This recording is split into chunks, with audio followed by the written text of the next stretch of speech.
Peut-être quelques mots plus précis que ce que vient d'indiquer M. Rougeron.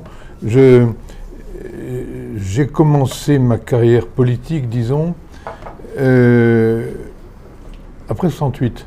Ça paraîtra peut-être très, très ancien aux plus jeunes d'entre vous, mais c'est quand même un moment qui a été très, très important, comme vous le savez, dans la vie sociale de la France. Et je me suis engagé à cette époque du côté de Giscard. Bon, on n'entend pas les raisons pour lesquelles je l'ai fait, mais j'ai été avec lui, je l'ai aidé dans sa campagne électorale de 1974, qui lui a permis de devenir président. Et ensuite, alors que la situation était difficile pour lui comme président, je l'ai à nouveau aidé, oui, comme je suis modeste, hein, en lui soufflant l'idée de former un grand parti du centre qui s'appelait l'Union pour la démocratie française, l'UDF, dont j'ai été le fondateur, le secrétaire général. Et puis ensuite, nos voix se sont quelque peu éloignées. Je ne vais pas vous raconter pourquoi non plus, mais nos idées politiques ont commencé de diverger. Et après avoir été parlementaire au Parlement européen, j'ai fait l'inverse, c'est-à-dire que j'ai quitté complètement les hautes sphères politiques pour prendre un poste, me faire élire comme maire dans une toute petite commune rurale au fond du Limousin. Et c'est cette double aventure que je raconte dans le livre que vous avez sous les yeux, Identitarisme contre le bien commun, où je parle d'abord effectivement de mon expérience dans la France d'en haut, et je la résume en partie dans un dîner auquel Giscard m'avait convié, un dîner en tête-à-tête avec nos épouses, chez lui, dans sa propriété à Auton. Et on a eu une longue conversation. Je raconte cette conversation qui est une conversation de fond sur ses idées et sur l'état de la France à l'époque. Et comme ça me paraît encore d'actualité, il y a des idées qui ont perduré beaucoup. Hein. On donne un sens d'ailleurs, comme vous savez, que Macron aujourd'hui est un fils spirituel de Giscard, ce qui est en partie vrai. En partie seulement, mais c'est quand même pas mal vrai. Il a hérité de certaines idées de Giscard. Donc je raconte d'abord tout ce qui est de la France d'en haut, de ce que j'ai vu, de ce que j'ai observé, des événements auxquels j'ai été mêlé, des grands événements tout au moins. Et puis ensuite, je bascule complètement du côté de la France des petits, la France des territoires éloignés, en Creuse. Et ce que je constate dans ce livre, ce que je voudrais faire constater à tous ceux qui veulent le lire, c'est ce livre a été écrit, a été terminé au moment de l'élection de Macron.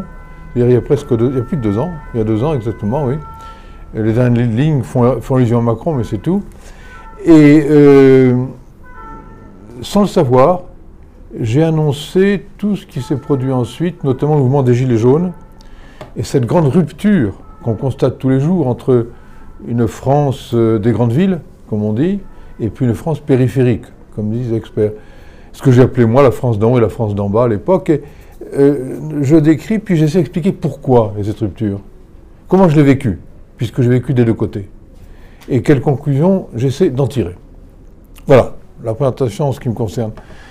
Maintenant, vous m'avez invité donc à vous parler de sujets un petit peu abstraits, mais je vais essayer d'être aussi concret que possible, sur le double sujet du bien commun et de l'identitarisme. Alors, je vais faire une petite définition que j'espère très courte et très claire sur ce que c'est que le bien commun. Chacun de nous, dans la vie, poursuit son bien particulier. Nous voulons, par exemple, gagner de l'argent, nous voulons avoir une belle situation, nous voulons fonder une famille, nous voulons vivre à la campagne, nous voulons je ne sais pas quoi, nous avons de l'ambition, nous visons un poste important. Ça, c'est notre bien particulier. Mais il y a aussi un bien commun, qui est celui qui nous concerne tous. Tous comme Français, toute la société. Et le bien commun n'est pas l'addition des biens particuliers, c'est autre chose. C'est autre chose, il faut essayer. C'est pas facile à définir le bien commun. Alors, j'attire votre attention sur le fait que le bien commun, dans sa définition, disons la plus acceptée, c'est ce qui permet de faire en sorte que chacun de nous, les conditions sociales, économiques, politiques, qui font que chacun de nous peut se développer au maximum, le mieux possible. Cette définition est difficile. Aujourd'hui, en Europe, dans l'Union européenne, on a abandonné l'idée du bien commun. On l'a remplacée par une autre idée qui s'appelle l'intérêt commun. ça vous paraît peut-être abstrait, mais vous allez voir ce que ça veut dire. Ça a des conséquences très concrètes et très vastes. L'intérêt commun, ça veut dire que, je parle pour la Commission de Bruxelles par exemple, quand on cherche l'intérêt commun, on se réunit entre ministres, entre chefs d'État, entre hauts fonctionnaires, et puis on discute. On essaie de trouver un moyen terme. On essaie de trouver quelque chose qui arrange le mieux possible tout le monde. Alors c'est un gros inconvénient, et on le constate aujourd'hui. C'est que l'intérêt commun tel qu'il est compris, à partir du moment où c'est un processus de négociation et puis de compromis, il a toujours tendance à avantager les plus forts. C'est ce qu'on constate dans l'Europe actuelle. Les plus petits, ils sont quelque peu oubliés. Vous voyez la différence donc entre l'intérêt commun, qui est un compromis entre intérêts et qui favorise par la force des choses les intérêts qui sont les plus importants, et puis le bien commun qui est fait pour tout le monde et qui est fait pour notre bien à tous.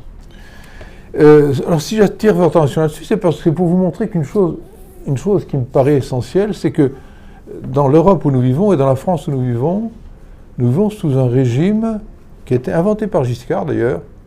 Giscard, vous savez, avait ce système qui consistait à dire qu'il voulait décrisper, gouverner au centre, faire en sorte que les intérêts de la gauche et de la droite soient équilibrés, pris en compte.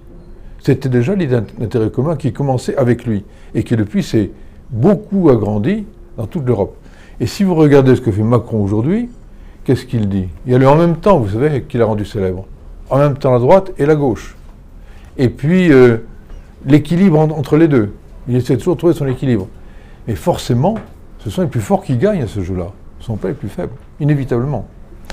Donc vous voyez la différence qu'il y a, et moi je tiens beaucoup à cette idée de bien commun dont je parle dans ce livre, et en termes aussi concrets que possible.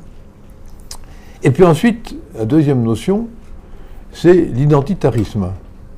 Alors qu'est-ce que c'est? On a tous une identité. Je ne vais pas vous faire un cours, puisque de toute façon vous avez déjà eu des conférences sur ce sujet, je vais donc être bref là-dessus. Nous avons tous une identité.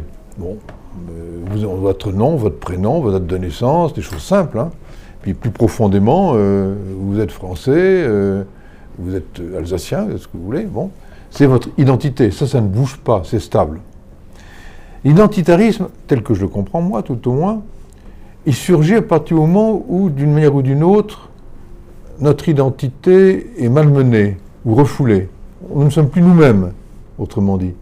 Et à ce moment-là, il y a une réaction très forte, instinctive, qui se produit, et qui s'appelle identitarisme. C'est-à-dire que nous nous crispons sur un aspect de notre identité pour mieux la défendre. Notre société actuelle, à partir du moment où il n'y a plus de bien commun, je vais vite, hein, stimule les identitarismes. Vous avez l'identitarisme bien connu de l'extrême droite, hein, on en parle toujours, mais vous savez, on pourrait aussi bien parler, par exemple, de la conquête identitaire des homosexuels, ou même des femmes, avec le féminisme. C'est l'identité qu'on défend parce qu'on estime qu'elle n'est pas pleinement reconnue. Donc nous avons affaire dans la société actuelle à cette lutte identitaire, qui a un gros inconvénient, c'est qu'elle divise, elle ne rassemble pas. C'est la raison pour laquelle nous vivons dans une société de plus en plus divisée aujourd'hui, et puis ça ne s'arrange pas. Hein. Quand vous regardez les choses, vous constatez que la différence entre, alors parlons pas des entités ou des groupes identitaires immigrés, qui aussi ont tendance à se renforcer, à se durcir, à se diviser. C'est la raison pour laquelle on a beaucoup de mal aujourd'hui à établir un bien commun.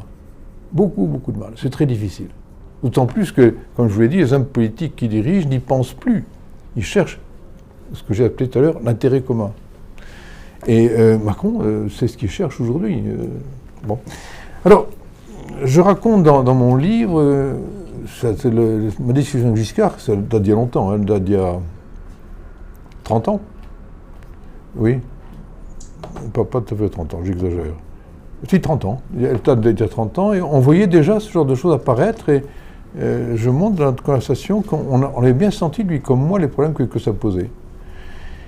Et puis, ensuite, j'essaie de voir, comme je vous l'ai dit, comment concrètement les Français vivent ce genre de choses. Alors je l'ai vécu comme maire, j'ai vu ça comme maire, mais un maire, forcément, il voit beaucoup de choses, il a affaire aux gens, il a affaire à des problèmes concrets de gens qui sont au chômage, de gens qui ont de sérieux problèmes pour bien vivre, des gens qui ne peuvent pas payer leurs impôts, de gens qui cherchent du boulot, je ne sais pas, toutes sortes de choses, qui n'ont pas d'appartement ou pas de maison. Alors j'ai essayé de montrer comment tout ce que je viens de dire, vous voyez, sur la perte de l'idée de bien commun, se traduit pour les Français quand même, surtout les plus petits, hein, par beaucoup de désarroi, beaucoup de perte d'identité, comme je disais, et beaucoup de problèmes. Alors, j'ai vu avec surprise, mais, enfin, je devrais dire sans surprise en un sens, sans surprise sur le plan intellectuel, mais avec surprise sur le plan pratique, ce qui s'est passé avec les Gilets jaunes depuis plus de 6 mois. C'était exactement le mouvement que j'avais ressenti comme maire qui explosait, si vous voulez. Un mouvement de gens qui étaient des gens simples, hein, qui avaient du mal à vivre, qui avaient beaucoup de problèmes. J'étais frappé par le fait qu'il y avait beaucoup de femmes seules, comme vous savez, chez les Gilets jaunes, des femmes qui vivaient comme elles le pouvaient avec leurs enfants et qui avaient des charges énormes et une grande difficulté à vivre. Et c'est ça, forcément, elles font partie de ceux qui sont les moins favorisés dans la société, qui font partie des plus petits, et qui par conséquent sont les plus écrasés par notre société. Alors, c'est un petit peu tout ce que j'ai essayé de vivre et de montrer.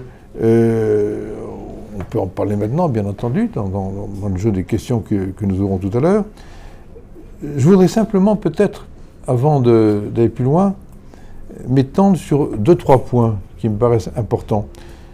Le premier point, c'est que, n'étant pas philosophe, mais étant avant tout homme d'action, hein, je l'ai été dans la politique, je l'ai aussi dans mon métier, ce que j'ai constaté, j'ai essayé un petit peu de le théoriser, mais ce n'est pas la théorie qui m'intéresse. Ce qui m'intéresse, c'est de voir comment les gens vivent et comment on peut remédier à tous ces problèmes. Il n'est pas normal que dans une société comme la nôtre, il y ait près de 10% de chômeurs. Il n'est pas normal, je citais l'exemple des femmes seules, que la plupart des gens qui sont au bas de la hiérarchie sociale, comme vous savez, comportent une proportion excessive de femmes seules avec enfants. Il n'est pas normal que dans nos régions reculées, dont je cite l'exemple en Creuse, nous trouvions avec des communes qui sont ruinées, qui n'ont plus d'argent, des entreprises qui s'en vont, qui ferment les portes, pardon, et que nous trouvions dans l'incapacité d'investir ce qui est nécessaire pour les enfants, dans les écoles par exemple, ou en voie de communication, ou en Internet, ou autre chose. Alors c'est toutes ces questions-là que je vous propose, nous essayons de réfléchir un petit peu, parce que ça me paraît quelque chose qui est lourd de menaces pour notre avenir. Alors je voudrais ajouter une autre caractéristique de notre époque.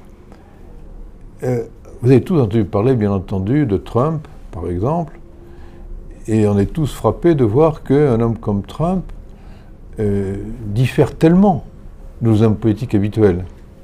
Prenons Macron d'un côté, pour prendre un contemporain, et Trump de l'autre, ce sont des hommes totalement différents. L'un est en l'occurrence Macron, est quelqu'un de rationnel, qui construit, qui raisonne, qui étudie les problèmes les uns après les autres, et qui essaie de leur apporter des solutions aussi ficelées que possible. Et puis l'autre, Trump, est un homme qui ne raisonne pas. Il le dit lui-même, c'est pas moi qui le dis. Il fait travailler son instinct. Il prend les décisions d'après son instinct. D'un côté la raison, de l'autre côté l'instinct. Mais si vous prenez ce qui se passe en Angleterre avec le Brexit, vous avez la même chose. Au moment du Brexit, tous les experts économiques, par exemple, ont dit le Brexit c'est une folie. Il ne faut pas que l'Angleterre quitte l'Europe unie. Elle va y trouver la misère, elle va y trouver toutes sortes de difficultés. L'Union européenne, c'est bénéfique. Eh bien, c'est pas ce qui s'est passé. C'est le peuple anglais, là aussi, de manière instinctive, qui a décidé de quitter l'Europe. Et vous avez cette différence toujours entre les élites qui raisonnent, à Londres, et puis le petit peuple des campagnes, qui régit de manière instinctive, hein, et ils sont aux antipodes, ils ne se comprennent plus.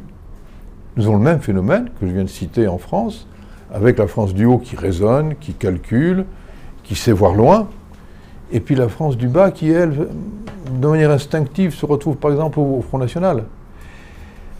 Alors, moi je crois que cette divergence, si vous voulez, de fond, entre ceux qui sont capables de raisonner et ceux qui voient les choses d'instinct, est une fracture très profonde. Ça va plus loin que les questions que j'évoquais tout à l'heure, les questions de séparation entre le haut et le bas. C'est une question vraiment qui est importante parce que tout autant que nous sommes, je pense que vous êtes tous comme moi, quand j'ai une décision à prendre, je me fonde sur mon raisonnement, j'essaie de raisonner autant que possible, mais en même temps, je sens les choses. Hein. Je sens si j'ai de la sympathie ou de l'antipathie. Lorsque je décide, pour prendre un exemple tout simple, décide si je vais sortir dehors, je peux regarder quelle sera la météo, hein, quelle est la météo d'après les offices météorologiques, mais je peux aussi regarder le ciel. D'un côté je raisonne, de l'autre côté je vois bien s'il y a des nuages, s'il y a du vent, s'il y a je sais pas quoi, et puis je me dis il va pleuvoir ou pas pleuvoir, je prends mon parapluie ou pas. Je prends un exemple un peu bête et un peu simple si vous voulez, pour vous montrer que dans notre vie à tous, nous utilisons les deux, la raison et l'instinct. Et ce qui me frappe beaucoup, c'est que dans la politique actuelle, et pas seulement en France, hein, il y a cette séparation très profonde qui se produit entre ceux qui raisonnent et ceux qui agissent d'instinct. C'est pas bon signe. C'est pas bon signe parce que ça ne peut que s'approfondir. Et puis en plus, ça provoque comment dirais-je, une incompréhension totale entre les uns et les autres. Si on n'agit pas, si on marche pas sur ses deux jambes, il y a un gros problème. Voilà un petit peu quelques réflexions que je voulais partager avec vous, mais le problème est tellement vaste que, bien entendu, je n'aurai pas le loisir de l'épuiser en 20 minutes, ben ça va, les 20 minutes sont passées, hein. Et par conséquent, je livre ça maintenant à vous pour que, suivant les questions que vous poserez, et puis les débats que nous aurons, nous orientions plutôt dans un sens ou dans un autre.